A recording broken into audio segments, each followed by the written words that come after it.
Hola amiguitos de YouTube, nosotros somos Psicopoderosas, yo soy Belén. Yo soy Susana. Yo soy Eli. Y yo soy Angie. El día de hoy tenemos un invitado especial que nos va a hablar sobre el TEA. Mi nombre es Mauricio y les estaré acompañando en esta pequeña charla. Bueno, como sabemos, el TEA es un trastorno del neurodesarrollo que afecta el comportamiento, la comunicación y la interacción social. Pero queremos saber un poquito más. ¿Será que usted nos puede explicar un poco más a fondo qué es este trastorno?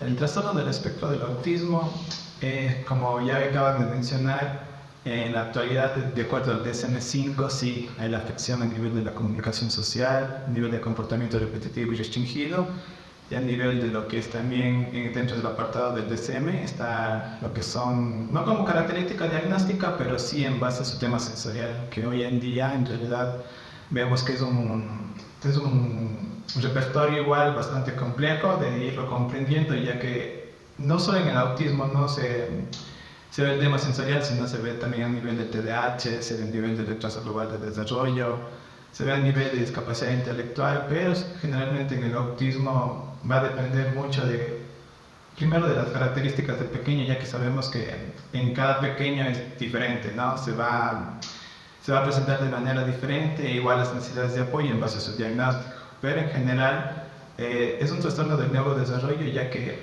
esto ya va desde pequeño, ¿no?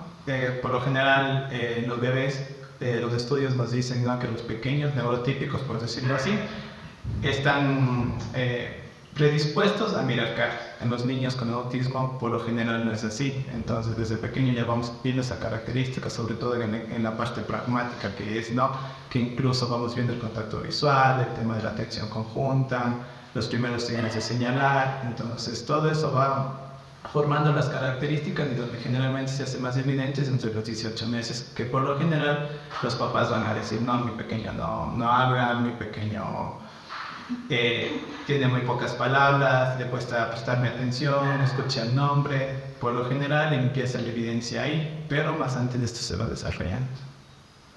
¿Y qué partes se ven afectadas cuando viene el trastorno del espectro autista? Como entendemos en el autismo, por lo general es prácticamente casi todo, ¿no? Porque es un cerebro diferente, es un cerebro que procesa muy diferente la información, desde el input sensorial al output motor. Entonces, por lo general, vemos prefrontales, lo que es el funcionamiento ejecutivo como tal. En el funcionamiento ejecutivo tenemos los orígenes cognitivos, ¿no? Ya entenderíamos lo que es planificación motriz, atención, concentración, el tema de flexibilidad cognitiva y por ende también el tema de su desregulación emocional que tienen los pequeños, o las crisis sensoriales que podríamos ir evidenciando. Por lo general siempre se va evidenciando la parte conductual de los pequeños. Entonces, por lo general es un compendio casi de todo el cerebro. Incluso se dice, ¿no?, en estudios que hay un origen genético ya, pero todavía nada conciso. Entonces vemos ya que a nivel cerebral prácticamente el cerebro es distinto en cómo procesa la información. Si nosotros nos vamos a la parte que es médica, podríamos decir que si le toman un electro no sería muy diferente a un niño neurotípico. Pero si nosotros vemos cómo se va el proceso de información, cómo va madurando, incluso desde la parte del desarrollo prefrontal, no es igual. Sí, por lo general pasa desapercibido. ¿Por qué? Porque los niños, los pequeños, no van teniendo un desarrollo neuromotor casi a la par que los neurotípicos, en lo que es sostén cefálico, en lo que es la sedestación, en lo que es el gateo, el volteo, la bipedestación, la marcha. Entonces, a nivel cerebral vamos viendo que incluso van desarrollando a la par, pero que los signos evidentes no. A nivel de los prefrontales tenemos que presentar dificultades, a nivel del sistema límbico, a nivel incluso de cerebelo, a nivel vestibular. Entonces podríamos ir entendiendo incluso desde el procesamiento sensorial, entendiendo el nivel vestibular que nos ayuda a adquirir el nivel interoceptivo, desde cómo nos sentimos por dentro, desde cómo ellos nos sienten por dentro, ¿no?, desde el nivel táctil, desde el nivel sensitivo, desde el nivel olfativo, visual. Entonces prácticamente es un compendio de todo. Es un cerebro muy diferente al neurotípico, pero que si lo hacemos o lo vemos desde un punto de vista médico, con tomografías, por lo general no encontramos alteración alguna. Hay asociaciones que vemos con convulsiones. Entonces en esta parte de acá podríamos encontrar electroencefalogramas alterados, porque es muy, muy común encontrar el autismo con convulsiones, es muy común con movilidad también, con discapacidad intelectual. Entonces ya son dos trastornos que si más bien son diferentes, pero que en el autismo pueden estar juntos, y su cerebro obviamente, dependiendo de cuál es el diagnóstico base, va a encontrar dificultades, ¿no? Pero entonces estas afectaciones no se ven desde el embarazo. Por lo general no, porque lo que es el desarrollo prenatal, por lo general tenemos semanas de gestación, en lo cual el pequeño, que es lo que hace, igualmente mueve, hay movimiento, hay pataditas, el niño igual se chupa el dedito, y todo eso lo podemos ir viendo cuando las madres hacemos controles, ¿no? Pero por lo general, lo que sí por lo general a veces en historias clínicas, más como experiencia que como algún dato, te puede decir que tus pequeños con autismo o se mueven poco, o hay otros que se mueven mucho, que sería un dato también importante. Ahora, cómo graduar el movimiento prenatal tampoco está dicho, entonces, pero si los padres te relatan, ¿no?, como un niño que se mueve mucho, que tiene esas dificultades, también a veces está muy, muy inactivo, entonces sí, nosotros conocemos que el pequeño antes de prenatal también estas dificultades igual.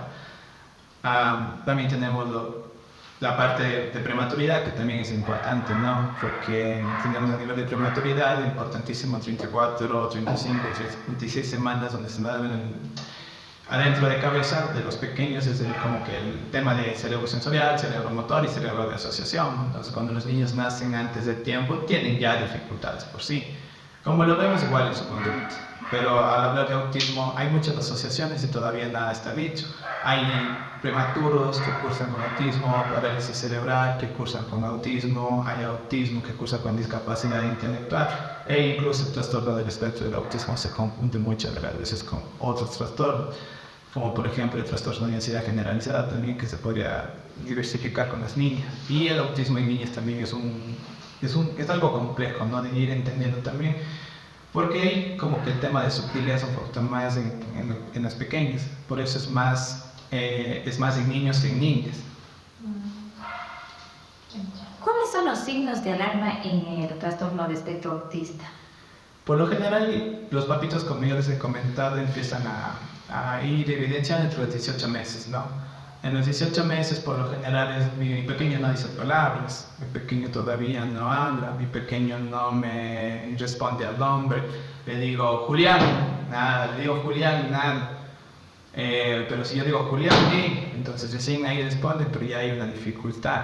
El poco contacto visual que tienen, el dominio simbólico de los juguetes, ¿no?, que eso también es una parte importante dentro de los comportamientos repetitivos restringidos en el autismo, ya que los niños no tienen esa capacidad de ir imaginando, usan los juguetes de diversas maneras, y también entenderíamos por qué a veces los niños con autismo van adivinando los juguetes también, porque esa capacidad de simbolismo que se crea antes, sí, entonces no la van teniendo. Entonces el uso inadecuado de los juguetes, hay pequeños que incluso manifiestan con alteraciones en el sueño también. Es muy difícil encontrar esa consolidación en el sueño con los pequeños.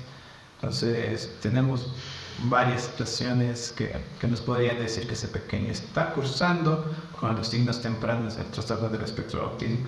Ahora es importante también ir identificando esta parte, porque no siempre que tengamos estos signos, por lo general, cuando se hacen las baterías de evaluación, ¿sí?, no cursan prácticamente como autismo, ya que tenemos que entender también que venimos de una parte de pandemia, que es muy importante, ¿no?, de ir entendiendo cómo cambió el paradigma de los niños con respecto a pandemia, como los niños incluso en pandemia tuvimos que entender el tema de pantallas, el tema de aislarse con los papás, el tema ahora que nuevamente estamos saliendo. Entonces es importante también ir evidenciando esto, pero por lo general los pequeños empiezan con estas pequeñas conductas, sobre todo les hacen hincapié a los papás del tema del lenguaje, muy poco el tema visual, muy poco el tema del nombre, la parte de ejecución de consignas. Entonces por lo general lo vamos viendo desde estas primeras partes, pero es importante que todos vayamos identificando, ¿no?, esos pequeños signos que si al final no terminan dentro de la evaluativa como autismo, pero que sí nos dicen a nosotros que al pequeño le está pasando algo. Pero estos signos no varían dependiendo del grado de autismo que tengan. Sí va a depender de acuerdo al nivel de gravedad. Sí, más que todo que en el DSM manejamos los niveles de apoyo, entonces Es verdad que los pequeños depende mucho, ¿no? De cómo venga el tema de parte temprana, de los signos de los pequeños, entonces sí puede alterar, porque si es un poquito, como decimos, un poco más grave, por ende los pequeños van a tener ya una dificultad mucho más pequeña. Por lo general te dicen, no, los pequeños no pueden dormir, se les hace difícil, consideran los sueños, son muy poco activos, no están, se demoran incluso ahí en la marcha, ¿no? Y por lo general ya vuelan en un sentido aparente, entonces también sí depende obviamente ya de cómo se vaya dando todo esto de acá. Ahora, me parece interesante esto de que no es lo mismo o no, ¿cómo sería? Es diferente en niños y niñas. ¿Por qué? Sí, si vemos la proporción, sabemos que en los niños hay más diagnóstico de autismo en las niñas, ¿no? Porque a veces en el cerebro es interesante ir conociendo el tema de cómo viene esta parte de acá. Entonces, a veces el cerebro en las niñas, el autismo es igual, pero la manera de presentación es diferente, la manera en cómo se presenta, porque los pequeños son un poco más sutil, por decirlo así. Por eso incluso la mayor parte de trastornos o enfermedades son más en niños que en niñas. Se diferencia porque incluso si ustedes ven, la edad de diagnóstico en niñas está entre los 4 y 5 años. La edad de diagnóstico en los niños prácticamente se consolida cerca de los 3 años. Pero más antes hay signos que lo evidencian mucho más. Pero en las niñas prácticamente, incluso hay niñas que han sido diagnosticadas en edad adulta. Y les dan otro tipo de diagnósticos, ¿no? Les dan bipolaridad, les dan trastornos de personalidad, les dan, en fin, de diagnósticos, pero cuando ya hay una persona que tiene la experiencia, sobre todo en el manejo de esto, al final les dicen no es autismo. Entonces, como que a veces incluso a las personas adultas eso les identifica, porque si tú le dices a una persona adulta con diagnóstico que tiene un diferente diagnóstico, tal vez no se identifica, pero cuando dicen autismo, sí. Entonces, también va desde el tema de sutileza, de cómo se va desarrollando el cerebro de la niña, es interesante, pero sí, nos podemos a ver, hay algo importante, también no hay baterías destinadas prácticamente al diagnóstico de niñas de TEA. Si vemos las escalas de observación, que es el A2 y el ADI, el A2 al hacer una entrevista con papás sí detonan los síntomas nucleares, pero por lo general se sigue bastante en guaguas o en pequeños. El diagnóstico del A2, que es igual a observación para el diagnóstico del autismo, claro, hay ciertas situaciones de eventos que te dicen para niñas, pero por lo general casi la mayoría es para niños.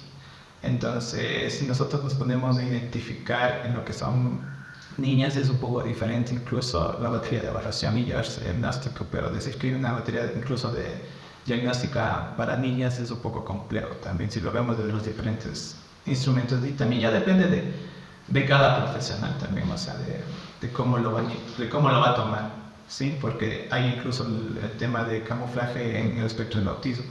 ¿Por qué se le dice camuflaje? Porque las niñas camuflan mucho la sintomatología. Parecen no, y ahí es donde queda la duda. ¿Por qué sí? ¿Por qué no? A veces sí, a veces no.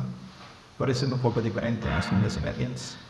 Bueno, queremos agradecerte por la información que nos ha brindado, que nos ha dado acerca de lo que es el trastorno del espectro autista.